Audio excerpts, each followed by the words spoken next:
Pendant 15 ans, le millionnaire veuf a vécu dans une solitude totale. Mais tout a changé lorsqu'il a rencontré une masseuse simple et mystérieuse. Il voulait juste se détendre. Mais il a été touché d'une manière inattendue. Et ce qui n'était qu'une séance est devenu le début d'un nouvel amour. Si cette histoire vous a intéressé, n'oubliez pas de vous abonner à notre chaîne et dites-nous de quelle ville vous nous regardez. Nous continuons. Le grincement des chaussures italiennes résonnait dans les couloirs vides du manoir Dupont, tandis qu'Édouard traversait une nuit d'insomnie de plus dans son bureau. Les murs de marbre, témoins silencieux de 15 ans de solitude, ne reflétaient que la lueur froide de l'écran de l'ordinateur portable, où il révisait d'interminables contracts. À 48 ans, le PDG de l'entreprise de construction Dupont avait transformé cette pièce en son refuge particulier, un endroit où il pouvait se cacher des souvenirs qui le poursuivaient dans chaque recoin de cette immense demeure. À l'étage, Pierre, son fils de 15 ans, gardait ses écouteurs fixés sur sa tête, s'isolant dans son propre monde de mélodies et d'arrangements. Le piano dans le coin de la chambre, recouvert d'une fine couche de poussière, était le seul lien tangible qu'il conservait encore avec Claire, sa mère. Il n'avait que quelques bribes de souvenirs d'elle, des moments fragmentés d'une enfance interrompue à l'âge de 3 ans, lorsqu'elle était partie pour toujours. La gouvernante, Madame Mathilde, se déplaçait dans la maison comme un fantôme efficace, s'assurant que tout fonctionnait avec la précision d'une horloge suisse. Les dîners étaient servis ponctuellement à 20 heures, même si père et fils se retrouvaient rarement à table. Les vêtements étaient lavés et repassés avec soin, bien qu'il restait parfois des jours suspendus dans les armoires sans être utilisés. Le manoir était maintenu impeccable, mais le vide qui habitait ces pièces était presque palpable. Cette nuit-là, Édouard ressentit une douleur aiguë dans le dos, résultat d'heures courbées sur des tableurs et des rapports. Son médecin, Dr Richard, avait insisté à plusieurs reprises sur la nécessité de prendre mieux soin de sa santé. « Vous ne pouvez pas continuer ainsi, Édouard. Votre corps donne des signes clairs d'épuisement. Vous avez besoin d'aide spécialisée », avaient été ses dernières paroles lors de la consultation ce matin-là. L'entrepreneur répugnait à accepter tout type d'aide. Il avait construit une forteresse émotionnelle autour de lui-même et l'idée de permettre à quelqu'un de franchir ses murs le mettait profondément mal à l'aise. Cependant, la douleur devenait insupportable, affectant sa concentration et par conséquent ses affaires. Pierre, de son côté, observait son père de loin à travers l'entrebâillement de la porte du bureau. Il y avait quelque chose de mélancolique dans la figure solitaire qu'Édouard était devenu, toujours plongé dans le travail, comme s'il cherchait à combler avec des chiffres et des projets le vide que Claire avait laissé. L'adolescent se sentait tout aussi perdu, naviguant entre les attentes d'un père absent et l'ombre d'une mère qu'il avait si peu connue. Le lendemain matin, après une nouvelle nuit de sommeil agité, Édouard céda finalement. Il appela le médecin et accepta sa recommandation d'engager une masseuse thérapeutique. Dr Richard ne perdit pas de temps et lui transmit le contact d'Hélène, une professionnelle qu'il connaissait depuis des années et en qui il avait une confiance totale. Hélène a un don spécial, expliqua le médecin. Elle ne traite pas seulement le corps mais comprend les gens d'une manière unique. Elle a appris des techniques ancestrales avec son grand-père et a développé sa propre approche qui a beaucoup aidé mes patients. Tandis qu'Édouard fixait la première séance pour cet après-midi même, il ne pouvait imaginer que cette décision, apparemment simple et uniquement axée sur le soulagement de ses douleurs physiques, serait le premier pas vers une transformation complète de la dynamique de cette maison. Le manoir Dupont, qui depuis si longtemps ne servait que de décor à une routine mécanique et sans couleur, était sur le point de s'éveiller de son long sommeil. Dans le jardin abandonné, où Claire cultivait autrefois ses fleurs préférées, une seule rose s'obstinait à fleurir parmi les mauvaises herbes, comme pour annoncer que même dans les endroits les plus improbables, la vie trouve toujours un moyen de s'épanouir. C'était là, dans cet espace oublié, que de nombreuses histoires importantes étaient sur le point de se dérouler. À 15 heures précises, la sonnette du manoir Dupont retentit, brisant la monotonie de cet après-midi d'hiver. Hélène franchit les imposantes grilles, emportant son sac de travail, où elle gardait des huiles essentielles, des pierres et d'autres instruments thérapeutiques. Ses yeux bruns observèrent avec curiosité l'architecture somptueuse de la maison, mais ce fut le jardin abandonné qui attira le plus son attention. Madame Mathilde l'accueillit avec sa formalité habituelle, la conduisant à travers les couloirs jusqu'à la salle spécialement préparée pour la séance. L'environnement était vaste et froid comme tout le reste de la maison. Hélène commença immédiatement à organiser son espace, allumant un diffuseur d'huile de lavande et mettant une musique douce en fond. Édouard arriva ponctuellement, vêtu de son costume impeccable comme une armure. Son expression révélait un certain malaise face à cette situation inhabituelle. Hélène le salua avec un sourire serein qui semblait porter des années de sagesse héritée de son grand-père, l'homme qui lui avait tout appris sur l'art de guérir par le toucher. « Vous pouvez vous allonger confortablement », lui indiqua-t-elle, d'une voix qui transmettait calme et assurance. « Nous allons commencer par identifier où se concentre la plus grande tension. » Tandis que ses mains expertes parcouraient le dos d'Édouard, Hélène percevait bien plus que des nœuds musculaires tendus. Il y avait là des couches et des couches d'émotions refoulées, des années de sentiments non exprimés qui se manifestaient sous forme de douleurs physiques. Dans le couloir, Pierre passa discrètement, attiré par la musique douce qui s'échappait par l'entrebâillement de la porte. Il s'arrêta un moment, intrigué par cette présence étrange dans son territoire de silence. À travers la vitre dépolie, il pouvait voir la silhouette de la masseuse se déplacer avec des gestes précis et délicats. Hélène, concentrée sur son travail, commença à narrer doucement ce qu'elle percevait. Il y a beaucoup de tensions, accumulées ici, particulièrement dans la région cervicale. Vous avez l'habitude de porter vos préoccupations comme si elles étaient des poids physiques, n'est-ce pas? Et Édouard, surpris par la précision de cette observation, se contenta d'acquiescer légèrement. C'était la première fois depuis des années que quelqu'un le touchait avec autant d'attention et de soin. La chaleur des mains d'Hélène semblait faire fondre peu à peu la cuirasse de glace qu'il avait construite autour de lui-même. Parfois, notre corps garde des souvenirs que l'esprit essaie d'oublier, continua Hélène, tout en travaillant sur un point particulièrement douloureux. Chaque tension raconte une histoire. L'important est d'apprendre à écouter ce qu'il essaie de nous dire.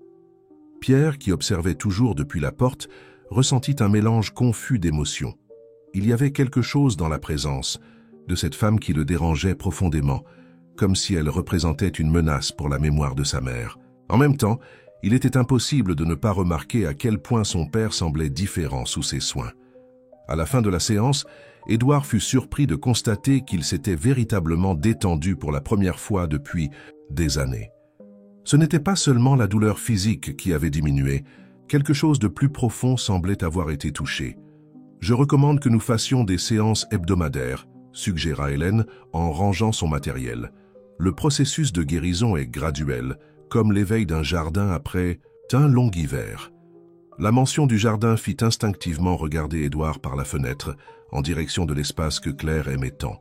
Hélène suivit son regard et commenta doucement. « Vous savez, parfois les plantes les plus résistantes sont celles qui poussent dans des terrains apparemment arides.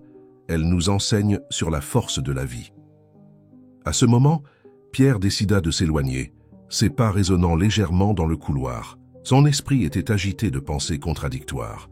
Il devait parler à quelqu'un de cette intruse qui semblait connaître des secrets que lui-même ne comprenait pas. Il décida d'appeler sa grand-mère Victoire, la seule personne qui pourrait peut-être comprendre ses préoccupations. Victoire Dupont restait élégante à 70 ans, avec ses cheveux parfaitement teints et ses bijoux choisis avec soin. Assise dans son fauteuil préféré dans le salon de son appartement, elle écoutait attentivement les paroles de son petit-fils au téléphone. Son expression, normalement contrôlée, laissait transparaître une inquiétude croissante. « Une masseuse, Pierre, et ton père l'a laissée entrer comme ça sans plus de cérémonie ?» questionna-t-elle, sa voix portant un ton de désapprobation qu'elle ne cherchait pas à cacher. « Comment s'appelle-t-elle déjà ?»« Hélène, » répondit Pierre, se sentant validé par la réaction de sa grand-mère. « Elle est arrivée cet après-midi avec des huiles et des pierres. Elle a commencé à tout changer dans la salle de massage, comme si la maison lui appartenait. » Victoire se leva et marcha jusqu'à la fenêtre de son appartement qui offrait une vue privilégiée sur la ville. Ses doigts tambourinaient nerveusement sur le rebord, tandis qu'elle assimilait l'information. Depuis le départ de Claire, sa belle-fille adorée, elle s'était efforcée de maintenir intactes les traditions de la famille Dupont. L'idée qu'une étrangère pénètre dans ce sanctuaire familial la perturbait profondément. « Ton père a toujours été très naïf sur certaines questions, Pierre, » commenta-t-elle, choisissant soigneusement ses mots. « Nous devons rester vigilants. J'ai déjà vu beaucoup d'histoires de personnes qui profitent d'hommes solitaires en position privilégiée. » L'adolescent sentit un frisson parcourir son échine. Les paroles de sa grand-mère matérialisaient ses propres peurs inconscientes. « Mais c'est le docteur Richard qui l'a recommandé, » argumenta-t-il, plus pour lui-même que pour Victoire. « Les médecins peuvent aussi être trompés, mon chéri, » répondit-elle, sa voix maintenant plus douce, maternelle. « Je me souviens quand ta mère était là, comme elle maintenait cette maison vivante, comme elle prenait soin de chaque détail avec tant d'amour. Son jardin, c'était le plus beau du quartier. » Pierre ferma les yeux, essayant de retrouver un souvenir clair de sa mère prenant soin du jardin, mais comme toujours, ses souvenirs étaient flous, construits davantage à partir des histoires qu'il entendait que d'expériences réelles. La seule image nette qu'il avait était celle du piano, des mains délicates de Claire glissant sur les touches. Le lendemain matin, Hélène revint au manoir pour une deuxième séance avec Édouard. Cette fois, elle apporta avec elle quelques plants d'herbes aromatiques. En arrivant, elle demanda la permission à Madame Mathilde de planter un petit carré d'herbe près de l'entrée de la maison. « Les plantes ont leur propre pouvoir curatif », expliqua-t-elle à la gouvernante, qui observait avec un mélange de curiosité et de méfiance. De plus, elles apportent une nouvelle vie aux environnements. Pierre, qui venait juste de rentrer de l'école, assista à la scène depuis le deuxième étage. Ses mains serrèrent la rampe de l'escalier avec force quand il vit Hélène s'agenouiller exactement au même endroit où sa mère avait l'habitude de prendre soin de ses roses. La voix de sa grand-mère résonnait dans son esprit, alimentant un sentiment croissant d'invasion. Durant la séance de ce jour-là, Édouard se surprit à parler de Claire. C'était la première fois depuis des années qu'il mentionnait le nom de sa femme sans ressentir cette douleur aiguë dans la poitrine. Hélène l'écoutait attentivement, ses mains travaillant doucement sur les points de tension, tandis qu'il partageait des fragments de souvenirs longtemps gardés. « Vous savez, Hélène, dit-il, sa voix étranglée, parfois je me demande si j'ai fait le bon choix en gardant tout exactement comme elle l'a laissé, si cela n'a pas fini par transformer la maison en une sorte de musée du souvenir. » Hélène resta silencieuse quelques instants, choisissant soigneusement ses mots. Honorer la mémoire de quelqu'un ne signifie pas nécessairement figer le temps, monsieur Édouard. Parfois, la meilleure façon de garder vivant l'amour est de permettre qu'il se transforme, qu'il grandisse de nouvelles manières. À l'extérieur de la salle, Pierre écoutait la conversation, son cœur battant à toute vitesse. Il prit son téléphone et tapa rapidement un message à sa grand-mère. « Elle fait exactement ce que tu as dit. Elle essaie de tout changer, même ce que maman avait construit. » Victoire, en recevant le message, sentit son appréhension augmenter. Elle décida qu'il était temps de faire une visite au manoir, chose qu'elle n'avait pas faite depuis des semaines. Elle devait voir de ses propres yeux ce qui se passait. Après tout, en tant que matriarche de la famille Dupont, elle se sentait responsable de protéger l'héritage de Claire. Ce que personne ne remarquait à ce moment-là, c'était que les petites pousses d'herbe plantées par Hélène commençaient à germer, apportant une touche subtile de verdure à l'entrée du manoir. Et avec elle, quelque chose d'autre commençait à s'éveiller dans cette maison, quelque chose que même Victoire, avec toute sa détermination à maintenir le passé intact, ne pourrait empêcher. Le bruit des talons de Victoire Dupont résonna dans les couloirs du manoir ce jeudi après-midi. Madame Mathilde, qui l'accueillit avec sa révérence habituelle, remarqua quelque chose de différent dans l'expression de la matriarche, une détermination encore plus accentuée que d'ordinaire. « Où est la masseuse ?» demanda Victoire, prononçant le dernier mot comme s'il s'agissait de quelque chose de légèrement désagréable.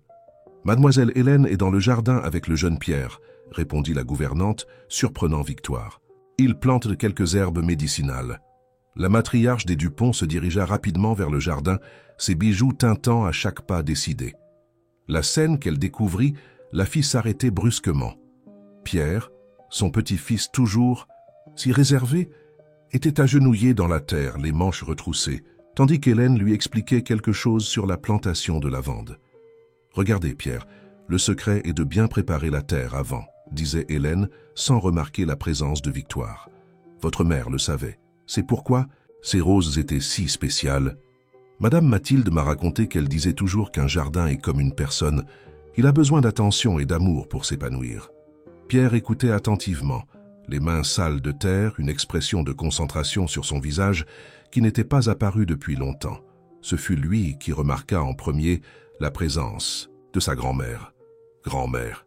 s'exclama-t-il, se levant rapidement et s'essuyant les mains sur son pantalon, un geste qui, en d'autres circonstances, aurait provoqué une réprimande de Victoire. Mais elle était trop occupée à observer Hélène, qui se relevait gracieusement du parterre. « Madame Dupont !» salua Hélène avec un sourire serein. « C'est un plaisir de vous rencontrer, enfin. Pierre m'a beaucoup parlé de vous. » Victoire maintint sa posture aristocratique, étudiant chaque détail de la jeune femme devant elle. Hélène était habillée simplement, mais il y avait une élégance naturelle dans ses gestes, une assurance tranquille dans son regard qu'il était difficile d'ignorer. Je montrais simplement à Pierre comment nous pouvons utiliser certaines herbes pour faire des tisanes calmantes, expliqua Hélène. Il m'a dit qu'il avait du mal à dormir. L'information prit Victoire par surprise. Elle ne savait pas que son petit-fils avait des problèmes de sommeil. En fait, elle réalisait maintenant qu'il y avait beaucoup de choses sur Pierre qu'elle ne savait plus. « Intéressant, répondit Victoire, sa voix contrôlée. « Et depuis quand t'intéresses-tu au jardinage, Pierre ?» L'adolescent hésita un moment, mais ce fut Hélène qui répondit. « En fait, c'est lui qui est venu me voir ce matin me posant des questions sur les plantes que j'avais apportées. Nous avons fini par parler du jardin que sa mère entretenait. Ici. » Victoire sentit son cœur se serrer. Claire avait été bien plus qu'une belle fille.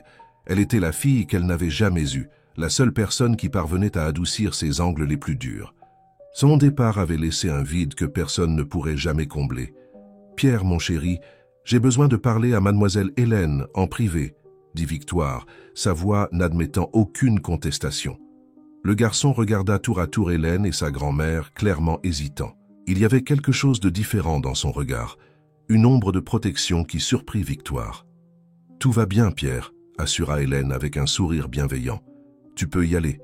Nous continuerons notre plantation plus tard. » Lorsqu'elles se retrouvèrent seules, Victoire n'y alla pas par 4 chemins. « Je ne sais pas quelles sont vos intentions, mademoiselle Hélène, mais je dois mettre quelque chose au clair. Cette famille a déjà traversé suffisamment d'épreuves. » Hélène maintint son regard serein. « Madame Dupont, je comprends votre inquiétude, mais ma seule intention ici est d'aider. Je n'essaie pas de remplacer qui que ce soit, surtout pas Claire. » La mention du nom de Claire fit frémir Victoire. « Comment osez-vous prononcer son nom? Vous ne l'avez pas connue, vous ne savez pas... » « Non, je ne l'ai pas connue, » interrompit doucement Hélène. « Mais je vois ses traces dans chaque recoin de cette maison, dans l'amour que Pierre porte à la musique, même s'il ne joue plus du piano, dans la façon dont M. Édouard travaille sans relâche, essayant de combler un vide impossible à remplir. Et surtout, Madame Victoire, je le vois dans vos yeux quand vous parlez d'elle. » Les paroles d'Hélène atteignirent Victoire comme des vagues douces mais puissantes. Pour la première fois depuis longtemps, la matriarche des Dupont sentit ses défenses vaciller. La salle de musique du manoir Dupont restait fermée depuis des années, comme un sanctuaire intouché du passé. Ce samedi matin, cependant, Hélène trouva la porte entr'ouverte. Des sons hésitants s'échappaient par la fente, des notes isolées, tentatives timides d'une mélodie depuis longtemps oubliée. Elle s'approcha silencieusement et vit Pierre, assis au piano, ses doigts flottant au-dessus des touches jaunies comme s'il cherchait d'anciens souvenirs. L'adolescent n'avait pas joué depuis ses 6 ans, lorsque les cours de musique étaient devenus trop douloureux, chaque note étant un rappel de la mère qui n'était plus là. « Cette mélodie est magnifique », commenta doucement Hélène, faisant sursauter Pierre. « Je ne savais pas que vous étiez là, » répondit-il, commençant à se lever embarrassé. « S'il te plaît, ne t'arrête pas, » demanda Hélène, maintenant une distance pour ne pas l'intimider. « C'était une musique spéciale pour ta mère. » Pierre hésita, ses yeux fixés sur les touches du piano. « Elle avait l'habitude de jouer pour moi avant que je m'endorme. Du moins, c'est ce que mon père raconte. Je ne m'en souviens pas vraiment. » Hélène s'appuya contre le chambranle de la porte, respectant l'espace du garçon. « Tu sais, Pierre, parfois notre mémoire garde les choses de différentes façons.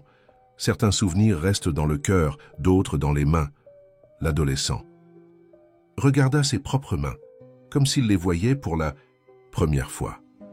Lentement, il les repositionna sur les touches. Parfois, quand je suis ici, j'ai l'impression que mes mains se souviennent de ce que mon esprit a oublié. Dans le jardin, Édouard observait la scène à travers la fenêtre de la salle de musique. Il était rentré plus tôt du bureau et en entendant le son du piano, était resté paralysé. C'était la première fois depuis des années que ces notes résonnaient dans les couloirs du manoir. Victoire, qui avait décidé de passer plus de temps dans la maison depuis sa conversation avec Hélène, entendit aussi la musique. Ses mains tremblèrent légèrement en reconnaissant la mélodie. C'était celle que Claire jouait lors de toutes les réunions de famille. « Nocturne en mi bémol majeur de Chopin », murmura-t-elle, s'approchant d'Édouard. C'était sa préférée. Hélène restait silencieuse, observant tandis que Pierre commençait à jouer avec plus d'assurance. Chaque note semblait porter des années d'émotions refoulées, de mots non dits, d'étreintes conservées. « Tu sais ce qui me fait le plus ?»« Peur ?» dit Pierre sans cesser de jouer. « Parfois j'ai peur de l'oublier complètement, de me réveiller un jour et ne plus me souvenir du son de sa voix, de son parfum. » Hélène sentit ses yeux s'embuer. « Pierre, ta mère n'est pas seulement dans tes souvenirs. Elle est dans chaque note que tu joues, dans chacun de tes gestes qui lui ressemblent, dans chaque moment où tu choisis d'être courageux, comme maintenant. » Édouard, toujours observant par la fenêtre, sentit quelque chose se briser en lui. Ce n'étaient pas seulement les notes du piano qui remplissaient le manoir à ce moment, c'était comme si une digue invisible s'était rompue, libérant des années, d'émotions contenues. Victoire, à ses côtés, laissa échapper une larme. Elle serait si fière, Édouard. Claire a toujours dit que Pierre avait un don spécial pour la musique. Dans le jardin, les plantes récemment cultivées par Hélène et Pierre semblaient répondre à la mélodie, leurs feuilles dansant doucement avec la brise du matin. Le parterre de lavande exhalait son parfum suave, se mêlant aux notes du piano dans une symphonie qui parlait de guérison et de renouveau. Madame Mathilde, qui passait avec un plateau de thé, s'arrêta dans le couloir. En ses nombreuses années de service au manoir Dupont, jamais elle n'avait vu une transformation aussi profonde. C'était comme si la maison entière s'éveillait d'un long sommeil. Pierre continuait à jouer, ses mains se déplaçant maintenant avec plus d'assurance sur les touches. La mélodie, auparavant hésitante, coulait avec une clarté surprenante. Hélène remarqua qu'il ne se contentait pas de reproduire la musique de mémoire. Il ajoutait ses propres notes, créant quelque chose de nouveau à partir des souvenirs. « C'est ainsi que nous gardons les gens vivants en nous, Pierre, » dit-elle doucement. « Pas seulement en préservant ce qu'ils nous ont laissé, mais en grandissant à partir de là, en créant quelque chose de nouveau qui porte leur essence. » L'adolescent arrêta finalement de jouer, ses mains reposant doucement sur les touches. Quand il se tourna vers Hélène, il y avait quelque chose de différent dans son regard, un mélange de gratitude et de compréhension que les mots ne pourraient exprimer. L'automne touchait à sa fin, peignant le jardin du manoir Dupont de ton doré. Hélène était agenouillée entre les parterres, ses mains habiles enlevant les mauvaises herbes qui s'obstinaient à pousser parmi les fleurs récemment plantées. Le travail au jardin était devenu son refuge dans les heures entre les séances de massage avec Édouard. « Vous avez vraiment transformé cet endroit ?» La voix de Victoire surprit Hélène, qui ne s'attendait pas à avoir de la compagnie si tôt. La matriarche des Dupont était différente ce matin-là, moins formelle, portant un ensemble simple de pantalons et chemisiers, quelque chose qu'Hélène n'aurait jamais imaginé voir. Victoire s'approcha, observant attentivement chaque détail du jardin rénové. « Madame Dupont, quelle agréable surprise !» répondit Hélène, se levant et essuyant ses mains sur son tablier de jardinage. « Voulez-vous voir ce que Pierre et moi avons planté la semaine dernière ?» Victoire acquiesça, suivant Hélène à travers les parterres. Les roses, qui auparavant dépérissaient solitaires, partageaient maintenant l'espace avec de la lavande, du romarin et une variété de fleurs sauvages. L'arôme des herbes emplissait l'air du matin, apportant une nouvelle vie à l'espace autrefois abandonné. Claire disait toujours qu'un jardin a besoin de variété pour prospérer, commenta Victoire, sa voix portant une douceur inhabituelle, que les fleurs les plus fortes sont celles qui poussent aux côtés d'autres plantes. Hélène s'arrêta de marcher, surprise par le changement de ton de Victoire. Vous devez beaucoup lui manquer. Plus que les mots ne peuvent l'exprimer, admit Victoire, s'asseyant sur l'un des bancs du jardin. Vous savez, Hélène, quand Claire est partie, ce n'est pas seulement Édouard qui s'est refermé. J'ai aussi construit des murs autour de moi. peut-être même plus haut que les siens.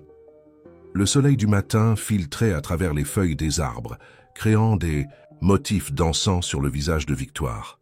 Hélène s'assit à ses côtés, maintenant un silence respectueux. « J'avais tellement peur de perdre le contrôle de la famille après son départ », continua Victoire, ses mains entrelacées sur ses genoux. Claire était celle qui maintenait tout le monde uni, qui savait exactement quoi dire et faire à chaque moment. Sans elle, je me suis senti perdu. À l'étage, Pierre observait la scène par la fenêtre de sa chambre, intrigué par la vision de sa grand-mère conversant si intimement avec Hélène. Que depuis qu'il avait recommencé à jouer du piano, quelque chose avait changé dans sa perception de la présence de la masseuse dans leur vie. « Quand vous êtes arrivé, poursuivit Victoire, j'avoue que j'ai paniqué. J'ai cru que vous essayiez de prendre sa place, de changer tout ce que nous avions construit. Mais maintenant, je réalise que je me trompais. » Hélène sourit gentiment. « Madame Dupont, personne ne peut prendre la place de Claire. Elle est présente dans chaque recoin de cette maison, dans chaque histoire que vous racontez, dans chaque note que Pierre joue au piano. Mon rôle ici est simplement de vous aider à redécouvrir la vie qui palpite encore dans cet endroit. » Victoire respira profondément, l'arôme des herbes aromatiques remplissant ses poumons. « Savez-vous ce qui me fait le plus peur, Hélène? Voir comment Pierre change, comment il vit à nouveau, et une partie de moi se sent coupable de ne pas avoir réussi à faire cela pour lui avant. »« Ne vous blâmez pas, » répondit doucement. « Hélène, chacun a son temps pour guérir, pour s'éveiller. L'important est que maintenant, vous vous permettez de ressentir à nouveau, vous permettez que de nouvelles graines soient plantées. » À ce moment, Édouard apparut dans le jardin, surpris par cette scène inhabituelle. Victoire essuya rapidement une larme discrète qui coulait sur son visage. « Maman? Hélène? Tout va bien ?» demanda-t-il, inquiet. « Oui, mon fils, » répondit Victoire, se levant avec son élégance habituelle.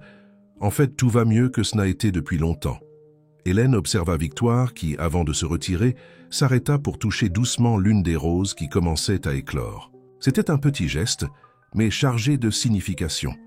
Comme si, finalement, la matriarche des Dupont était prête à permettre qu'un nouveau chapitre commence dans cette famille.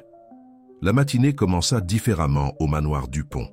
Hélène ne se présenta pas pour sa séance habituelle avec Édouard, ce qui n'était jamais arrivé auparavant. Un bref appel téléphonique et sa voix émue expliquèrent la raison. Son père, absent de sa vie depuis des années, était hospitalisé dans un état grave. Édouard, assis dans son bureau, relisait le dernier message d'Hélène sur son téléphone. Quelque chose dans la façon dont elle essayait de garder sa contenance, même face à la situation, le toucha profondément. Il connaissait bien cette sensation, celle d'essayer de paraître fort quand tout s'effondre à l'intérieur. « Papa ?» Pierre frappa doucement à la porte du bureau. « Madame Mathilde dit qu'Hélène ne vient pas aujourd'hui. Est-ce qu'il s'est passé quelque chose ?» Édouard observa son fils un moment. L'adolescent qui manifestait auparavant tant de résistance à la présence d'Hélène semblait maintenant sincèrement préoccupé par elle. « Son père est très malade, fils, » répondit Édouard, choisissant soigneusement ses mots. « Elle a dû se rendre à l'hôpital. » Pierre s'assit dans le fauteuil face au bureau de son père, chose qu'il n'avait pas faite depuis longtemps. Elle n'a jamais parlé de son père. Certaines histoires sont difficiles à raconter, commenta Édouard, son esprit vagabondant vers ses propres souvenirs non partagés. Nous ne trouvons pas toujours les mots justes. À l'hôpital, Hélène tenait la main de son père, Robert, un homme de 65 ans que le temps et les choix difficiles avaient vieilli prématurément. La chambre aseptisée n'était remplie que par le son des appareils et des souvenirs qu'elle tentait de réconcilier. « Pardonne-moi, ma fille », murmura Robert, sa voix faible mais déterminée. « J'aurais dû être là, ça aurait dû être différent. » Hélène serra doucement la main de son père. « Pas maintenant, papa. Repose-toi, un peu. » De retour au manoir, Pierre s'assit au piano. Ses mains trouvèrent naturellement les touches, et il commença à jouer la mélodie qu'il composait. Quelque chose de nouveau, différent de la musique de sa mère, mais qui portait encore des échos d'elle. Victoire, qui était arrivée pour le déjeuner, s'arrêta à la porte de la salle de musique, observant son petit-fils. « Cette musique, elle est de toi, n'est-ce pas ?» Pierre acquiesça, sans cesser de jouer. « Je l'appelle. » 3 cœurs. C'est pour maman, pour Hélène et... Il hésita un moment. Pour moi aussi. La matriarche s'approcha du piano, les yeux embués. Claire serait si fière, Pierre. Elle disait toujours que tu avais la musique dans l'âme. À l'hôpital, Hélène recevait un appel inattendu d'Édouard. Hélène, cela peut sembler indiscret, mais vous n'avez pas à traverser cela seul. Si vous avez besoin de quoi que ce soit, sa voix portait une compréhension qui allait au-delà des mots. Hélène sentit ses propres défenses commencer à céder. Merci, monsieur Édouard. Je ne m'attendais pas. Parfois, les gens nous surprennent, répondit-il doucement, comme vous nous avez tous surpris chaque jour. De retour dans la chambre d'hôpital, Robert observait sa fille avec des yeux fatigués mais attentifs. Tu as changé, Hélène. Tu es plus légère. Hélène sourit tristement. J'ai beaucoup appris d'une famille incroyable, papa. Ils m'ont appris que parfois nous devons nous permettre d'être soignés aussi. Au manoir, Pierre terminait de jouer sa composition quand Madame Mathilde entra dans la salle de musique avec un plateau de thé. La gouvernante, normalement si réservée, avait les yeux brillants. « Jeune Pierre, c'était extraordinaire », commenta-t-elle, posant le plateau sur le piano.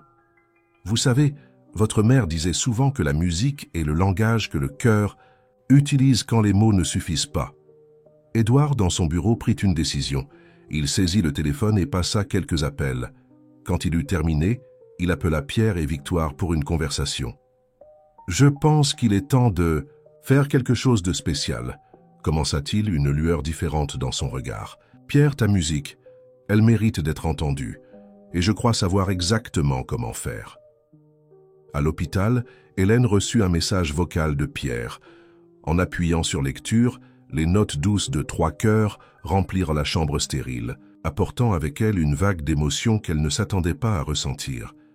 Robert, qui semblait dormir, ouvrit les yeux en entendant la musique. « C'est beau, » murmura-t-il. « Il y a toi dans cette musique, ma fille. » Hélène serra la main de son père plus fort, se permettant finalement de pleurer. Ce n'était pas seulement des larmes de tristesse, mais de reconnaissance, que parfois les familles se forment dans les endroits les plus inattendus et que l'amour peut fleurir même dans les terrains les plus improbables. La salle de musique du manoir Dupont avait été complètement transformée. Édouard avait engagé une équipe spécialisée pour restaurer le piano, nettoyer les rideaux et revitaliser l'environnement. Les murs, autrefois ternes par le temps, brillaient maintenant d'une nouvelle peinture qui rehaussait l'acoustique du lieu. Pierre passa la semaine à répéter sa composition, chaque note étant affinée avec un soin particulier. 3 cœurs était devenu plus qu'une musique. C'était une déclaration d'amour, un pont entre passé et présent, une façon de dire tout ce que les mots ne pouvaient exprimer. « Le piano est différent », commenta-t-il à Madame Mathilde pendant l'une. Des répétitions. Le son est plus vivant. La gouvernante sourit, arrangeant les partitions sur le piano. Votre père a passé des heures avec les techniciens, s'assurant que chaque détail soit parfait. Il a dit qu'il était important que l'instrument soit à la hauteur de votre musique. Hélène, après une semaine à l'hôpital avec son père, retourna au manoir pour une surprise. Édouard l'attendait dans le hall d'entrée, une enveloppe à la main. « Bienvenue », dit-il, sa voix portant une émotion contenue. « Nous avons prévu quelque chose de spécial pour ce week-end. Pierre va présenter sa composition et nous aimerions beaucoup que vous soyez présente. » Hélène tint l'invitation d'une main tremblante. Le papier fin portait imprimé en lettres dorées « Récital spécial, 3 cœurs, par Pierre Dupont. »« Je ne sais pas quoi dire, » murmura-t-elle émue. « Dites simplement que vous viendrez, » répondit doucement Édouard. « Ce ne serait pas pareil sans vous. » Dans le jardin, Victoire supervisait les derniers préparatifs pour l'événement. Des tables élégantes avaient été disposées entre les parterres fleuris, créant une ambiance accueillante pour le cocktail qui suivrait la présentation. « Claire adorerait voir ça », commenta-t-elle avec Hélène, qui l'aidait à organiser les arrangements floraux. Tout ce jardin renaissant, la musique revenant dans la maison, Pierre trouvant sa propre voix. Hélène remarqua que la matriarche tenait quelque chose dans ses mains, une petite boîte en velours bleu. « Madame Dupont ?» Victoire ouvrit la boîte, révélant un délicat collier de perles. Il était à Claire. Elle disait toujours que les perles sont des larmes de joie transformées en bijoux. J'aimerais que vous le portiez au récital. Le geste prit Hélène complètement par surprise. « Je ne peux pas. Accepter, c'est trop précieux. »« Je ne vous le donne pas, ma chère, » sourit Victoire, avec une lueur espiègle dans les yeux. « Je vous le prête seulement, comme un symbole que vous faites partie de cette famille maintenant, même si d'une manière différente de celle que j'imaginais initialement. » La veille du récital, Pierre trouva Hélène dans le jardin, pratiquant sa respiration parmi les lavandes. « J'ai apporté quelque chose pour que vous l'écoutiez, » dit-il, s'asseyant. À ses côtés, c'est la version finale de Trois Cœurs. À travers ses écouteurs, Hélène entendit la composition complète pour la première fois. La mélodie commençait douce, presque hésitante, comme les premières notes que Pierre avait jouées ce matin-là dans la salle de musique. Progressivement, elle se transformait, incorporant de nouveaux éléments, gagnant en complexité et en émotion. « C'est magnifique, Pierre, » dit-elle, essuyant une larme. « Ta mère serait si fière. »« Vous savez, » répondit-il, regardant le ciel qui commençait à s'assombrir. « Avant, j'avais peur de l'oublier. Maintenant, je comprends qu'elle est dans chaque note que je joue, dans chaque fleur que nous plantons, dans chaque moment où nous nous permettons de ressentir. Et vous m'avez aidé à voir cela. » À l'hôpital, Robert sortit cet après-midi-là. Encore faible mais déterminé, il insista pour assister au récital. « Je ne vais pas manquer l'occasion de voir ma fille briller, » dit-il, tandis qu'Hélène l'aidait avec sa cravate. La soirée du récital approchait, et avec elle la sensation que quelque chose de plus grand était sur le point de se produire au manoir Dupont. Ce n'était pas seulement une présentation musicale, c'était la célébration d'une renaissance, de cœurs qui avaient appris à battre ensemble à nouveau.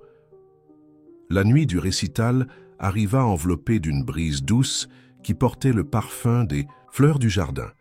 Le manoir Dupont resplendissait, illuminé par des centaines de petites lumières stratégiquement disposées entre les parterres et le long des chemins. Les invités commençaient à arriver, leurs voix se mêlant à la musique classique d'ambiance qui emplissait l'air. Hélène, portant le collier de perles de Claire, ajustait les derniers détails de la décoration de la salle de musique. Ses mains tremblaient légèrement, en touchant chaque fleur des arrangements, consciente de la signification profonde de cette soirée. Son père, Robert, se reposait dans un fauteuil spécialement positionné près du piano, ses yeux brillants d'une fierté silencieuse. Dans sa chambre, Pierre ajustait sa cravate devant le miroir, ses mains inquiètes trahissant sa nervosité. Édouard entra silencieusement, observant son fils un moment avant de s'approcher. « Laisse-moi t'aider avec ça, » proposa-t-il, tournant doucement Pierre pour ajuster le nœud de sa cravate. « Savais-tu que ta mère arrangeait toujours ma cravate ?» Avant chaque événement important. Pierre sourit, un sourire tremblant mais sincère. « Grand-mère me l'a raconté. Elle m'a dit que maman avait une façon spéciale de faire les nœuds parfaitement. »« Elle avait une façon spéciale pour tout, » répondit Édouard, sa voix douce. « Et toi, mon fils, tu as hérité de ce don, pas seulement pour la musique, mais pour toucher le cœur des gens. » Au rez-de-chaussée, Victoire accueillait les invités avec son élégance habituelle, mais il y avait quelque chose de différent dans son expression, une douceur qu'on n'avait pas vue depuis longtemps. Madame Mathilde circulait parmi les présents avec des plateaux de boissons, son visage habituellement austère illuminé par un sourire discret. Hélène trouva Pierre quelques minutes avant le début de la présentation. Il était dans l'ancienne serre, maintenant transformé en petit jardin d'hiver, ses mains inquiètes esquissant une mélodie invisible dans l'air.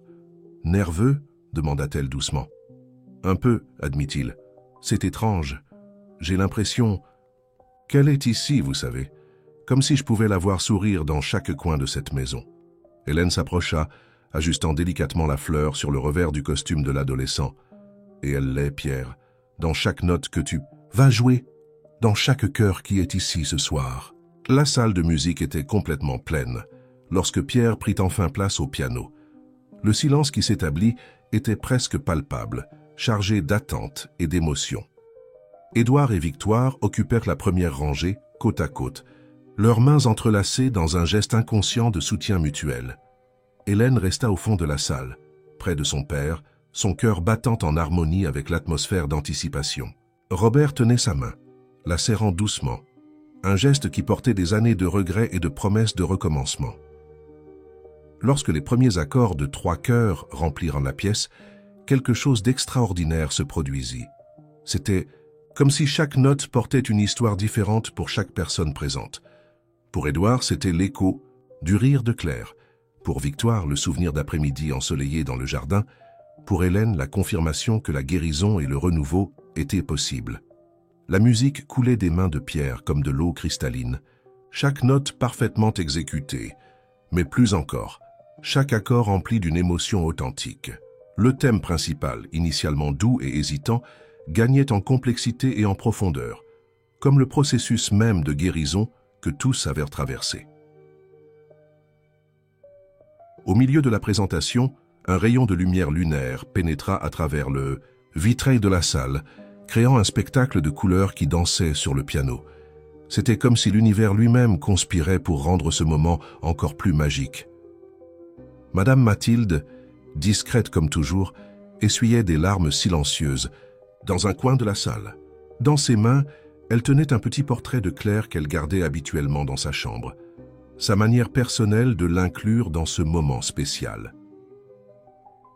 Quand la musique atteignit son apogée, combinant les éléments des trois, mouvements principaux dans une harmonie complexe et émouvante, il n'y avait pas un seul œil sec dans la salle. C'était comme si chaque personne présente pouvait sentir, à travers ces notes, le pouvoir transformateur de l'amour et de la guérison. Les derniers accords de trois chœurs résonnaient encore dans la salle quand un silence profond et respectueux s'établit. Pendant quelques secondes, personne n'osa bouger, comme si tous voulaient en préserver ce moment magique encore quelques instants.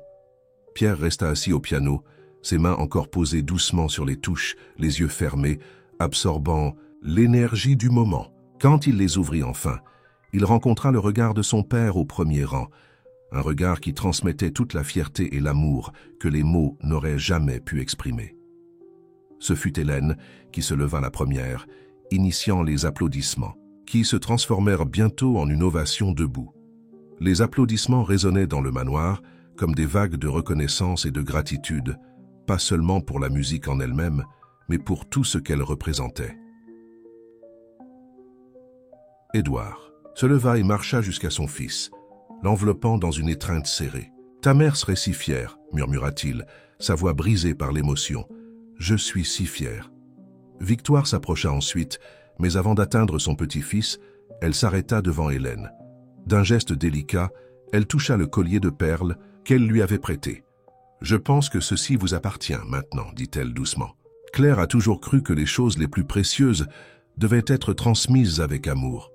Hélène, émue, tenta de protester, mais Victoire l'interrompit par une étreinte, la première qu'elle partageait. « Vous nous avez appris qu'honorer le passé ne signifie pas y rester prisonnier, » chuchota la matriarche. « Ce collier raconte maintenant une nouvelle histoire. » Robert, observant la scène, se leva avec une certaine difficulté de son fauteuil et marcha vers sa fille. « Hélène, » dit-il, sa voix faible mais déterminée, « te voir ici, faire partie de cette famille, me fait réaliser combien de temps nous avons perdu. Mais cela me montre aussi qu'il n'est jamais trop tard pour recommencer. » Pierre, qui observait les interactions avec une nouvelle lueur dans le regard, se tourna vers le piano. Sans avertissement, il commença à jouer une nouvelle mélodie, quelque chose qu'il avait composé la veille. C'était plus simple que trois chœurs, mais cela portait une douceur particulière. « Celle-ci est pour vous, Hélène, » dit-il, sans cesser de jouer. Elle s'appelle « Jardin de guérison ». Les notes douces remplissèrent l'espace tandis que les invités circulèrent dans le jardin illuminé où un cocktail avait été préparé. Les fleurs semblaient plus vibrantes sous la lumière de la lune, comme si elles célébraient aussi ce moment de renouveau. Madame Mathilde, toujours attentive aux détails, avait préparé une surprise spéciale. Sur une table au centre du jardin, elle avait disposé un album de photographies documentant la transformation du manoir ces derniers mois, depuis le jardin abandonné jusqu'à son exubérance actuelle, depuis la salle de musique fermée jusqu'à cette soirée de célébration. Édouard feuilletait l'album avec Hélène à ses côtés, chaque page révélant un chapitre différent de leur voyage commun. « C'est incroyable comme vous avez réussi à voir au-delà de nos défenses, » commenta-t-il. « Comment vous avez vu la vie là où nous ne voyons que l'absence ?»« Ce n'était pas moi, » répondit doucement Hélène. « Vous aviez déjà toute cette lumière en vous. Parfois, nous avons juste besoin de quelqu'un qui nous aide à rallumer la flamme. Au piano, Pierre continuait à jouer, ses morceaux maintenant plus légers et joyeux. Certains invités dansaient dans le jardin, d'autres conversaient, en petits groupes, mais tous semblaient partager une sensation commune, celle d'être témoin non seulement d'un récital, mais de la renaissance d'une famille. La soirée avançait avec une douceur particulière, comme si le temps lui-même voulait prolonger ces moments précieux. Dans le ciel, les étoiles brillaient avec une intensité particulière, comme si Claire, de quelque part, participait aussi à cette célébration. Le lendemain du récital apporta avec lui une atmosphère différente au manoir du Pont. Le soleil d'hiver entrait par les fenêtres, illuminant les vestiges de la célébration de la veille.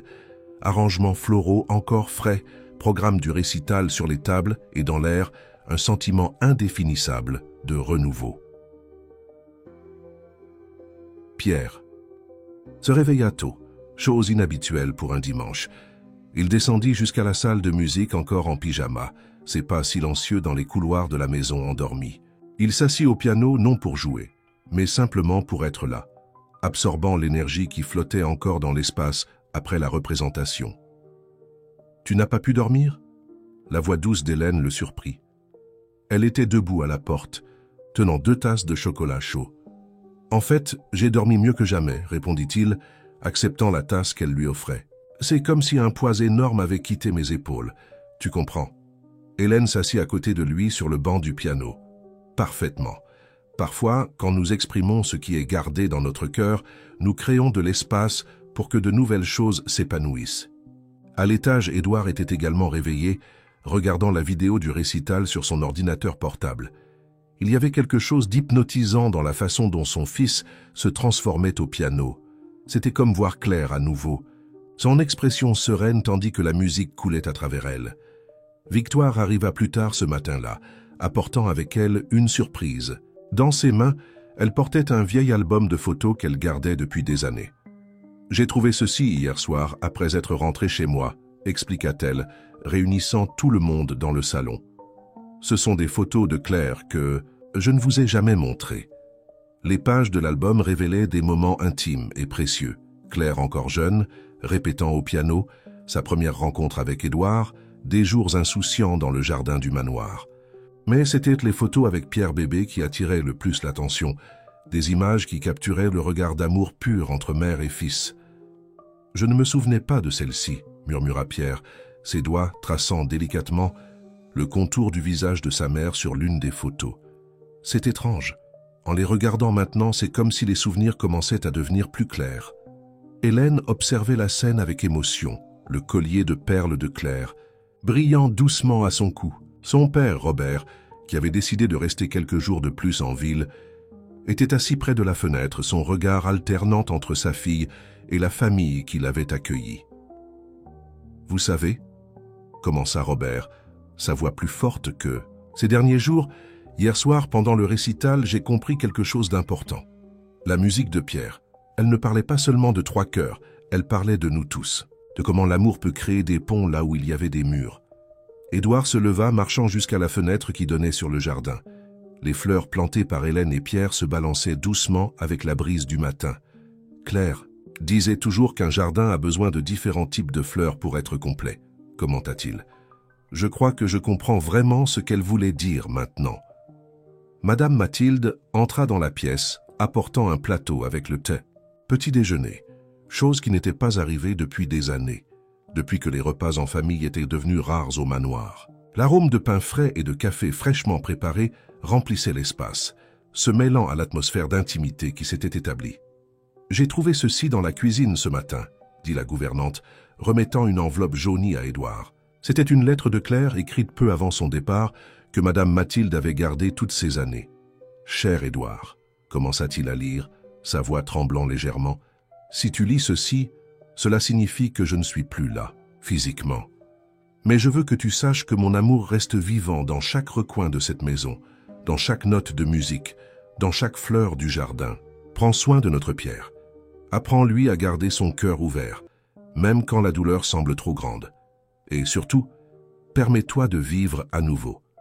L'amour a de nombreuses façons de se manifester, Et parfois, il nous parvient à travers les personnes les plus inattendues. Hélène sentit les larmes couler sur son visage, tandis que Pierre s'approchait de son père, l'enveloppant dans une étreinte serrée. Victoire, qui n'avait jamais vu cette lettre auparavant, prit la main de Madame Mathilde dans un geste silencieux de gratitude. Le soleil entrait maintenant avec force par les fenêtres, illuminant ce groupe improbable de personnes que le destin avait réunies. Sur le piano, la partition de 3 chœurs reposait ouverte, ses notes semblant danser sous la lumière du matin, comme un rappel silencieux que la musique, tout comme l'amour, a le pouvoir de transcender le temps et l'absence.